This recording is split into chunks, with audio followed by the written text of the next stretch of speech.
Bonjour à toutes et à tous, il est 13h45 ce jeudi 14 août. Bienvenue dans cette nouvelle édition. À la une, démission au sein du parti Les Transformateurs 24 heures après son départ. Des interrogations planent sur les véritables motivations du départ du Dr Sitak Yombatina.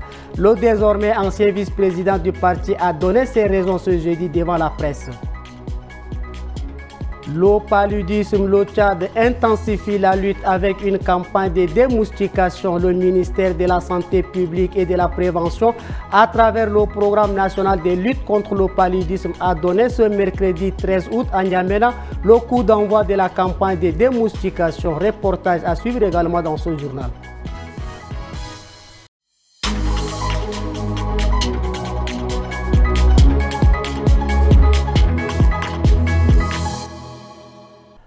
« 72 heures après sa démission du parti Les Transformateurs, Dr Sitak Yombatina a animé un point de presse ce matin à la Maison des médias du Tchad pour clarifier les raisons de son départ et mettre fin aux spéculations. Au cours de cette sortie, il a également rappelé que sa lutte pour la justice et la dignité de la vie humaine ne date pas d'aujourd'hui et se poursuivra d'une autre manière en dehors du parti. Mbaye Lassem et Moanel Ralombaye, bonne aventure. Je tiens à mettre un terme aux spéculations fallacieuses que je lis ça et là, des mensonges cousus de fil blanc, des insinuations inutiles et des calomnies distillées dans la presse et dans l'opinion publique. C'est par ces mots, balayant les rumeurs d'une prétendue frustration au sein des cadres du parti, que l'ancien vice-président, Dr Sitak Yombatina, a entamé ses explications sur les motifs de sa démission. Selon lui, cette décision ne vise pas à faire plaisir à quiconque, mais est motivé principalement par son souhait de se consacrer à nouveau à ses activités de recherche et de consultance pour lesquelles il affirme avoir pris des engagements. Je ne fais pas les choses pour faire plaisir à quelqu'un, ou bien quand je ne démissionne pas pour faire plaisir à X, Y, Z. Je démissionne parce que je pensais qu'il était temps que je change, je tourne la page, une autre parenthèse, pour, n'est-ce pas, m'occuper d'autre chose. Donc, ce n'est pas un point de presse de calomnie, de justification, ce n'est pas un tribunal pénal ni civil. Ici, c'est un moment de clarification. S'exprimant sur la condamnation du docteur Succès Masra, l'ancien militant des transformateurs a déclaré avoir tout donné aux côtés des autres cadres du parti, mais sans succès.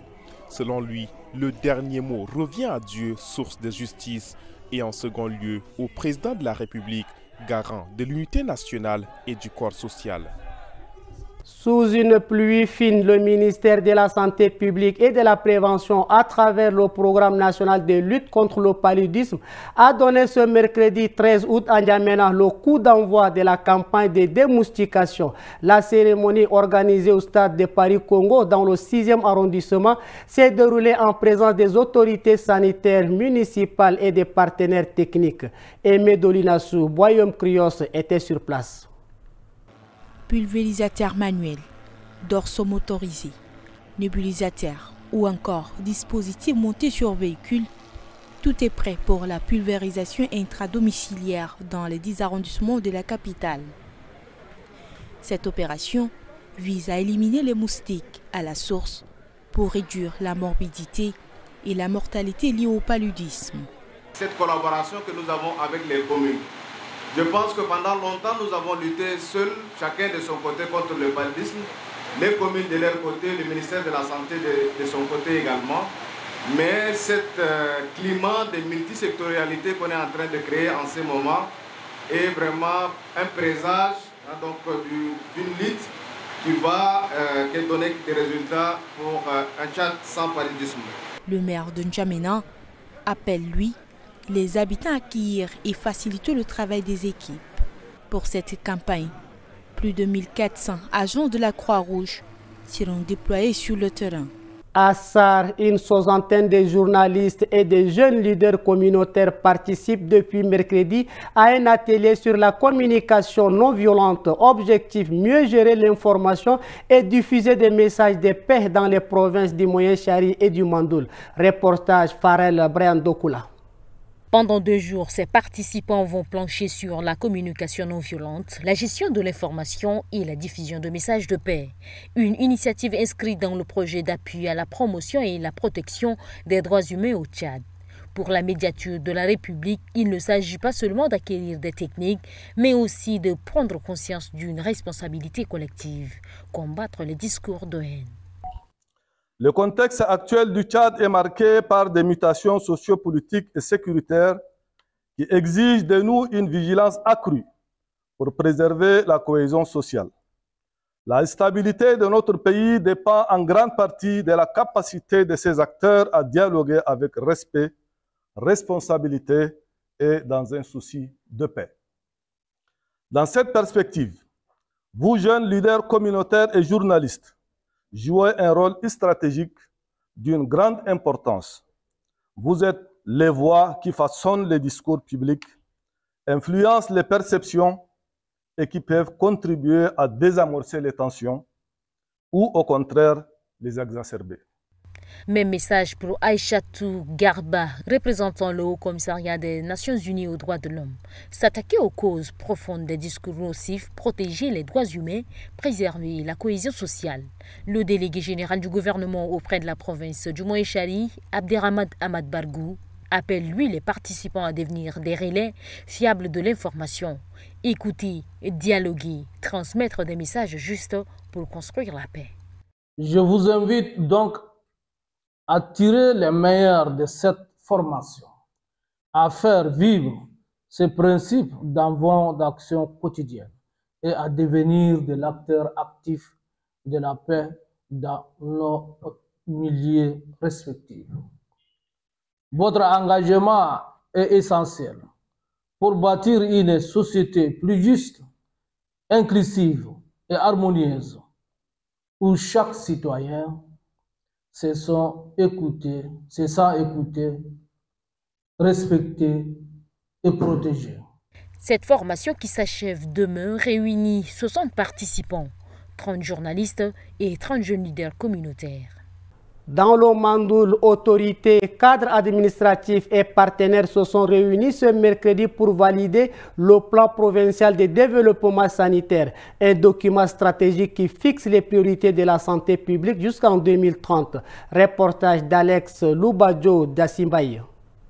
C'est à la délégation sanitaire provinciale que s'est tenue cette rencontre. Objectif, finaliser le plan de développement sanitaire du Mandoul pour la période 2023-2030. Pour le délégué provincial de la santé, ce document est le fruit d'un long processus jalonné d'obstacles, mais abouti grâce à la mobilisation des cadres et des partenaires. Le plan repose sur 6 piliers: gouvernance, ressources humaines, système d'information, médicaments et infrastructures, prestations de services. Un budget global de 55 milliards de francs CFA est prévu avec des actions déployées selon des planifications annuelles. Le directeur général des ressources et de la planification du ministère, Ndoumbaye Omi, rappelle qu'il s'agit d'un processus participatif et consensuel aligné sur les objectifs de développement durable, le plan national de développement sanitaire et les grandes orientations du programme quinquennal. Le délégué général du gouvernement auprès de la province, Ahmad Abdallah Fadoul, souligne, lui, l'ambition du projet: moderniser les infrastructures, renforcer les ressources humaines et avancer vers la couverture sanitaire universelle, conformément à la vision du président Mahamad Idriss Déby Itno. Il appelle les acteurs locaux à s'impliquer pleinement pour améliorer l'accès et la qualité des soins. Et puis, un tour d'horizon de l'actualité internationale en 3 points essentiels préparés par Ngambi Daniel. À Bruxelles, le parti Ensemble pour la République de Moïse Katumbi s'organise déjà pour 2028. Réuni en conclave les 12 et 13 août, le mouvement de l'opposant en exil veut relancer sa machine politique et se positionner pour les prochaines élections générales en République démocratique du Congo après avoir refusé de participer au nouveau gouvernement de Félix Tshisekedi. L'objectif est de préparer avec lucidité et fermeté la riposte politique et citoyenne face aux menaces qui pèsent sur notre nation. Le parti de Moïse Katumbi, Ensemble pour la République, qui s'est réuni à Bruxelles mardi 12 et mercredi 13 août, durcit les tons contre Félix Tshisekedi. En Italie, des embarcations rudimentaires parties en début de semaine des côtes du nord-ouest de la Libye avec une centaine de migrants à bord ont fait naufrage l'une après l'autre mardi 12 août au large de Lampedusa. Selon un bilan encore provisoire, on dénombre 27 morts dont un nouveau-né, une vingtaine de disparus et 61 rescapés, essentiellement des hommes secourus par la police des douanes et les gardes-côtes italiens. D'après plusieurs témoignages, le pays d'origine des naufragés sont Égypte, le Pakistan, la Somalie et le Soudan.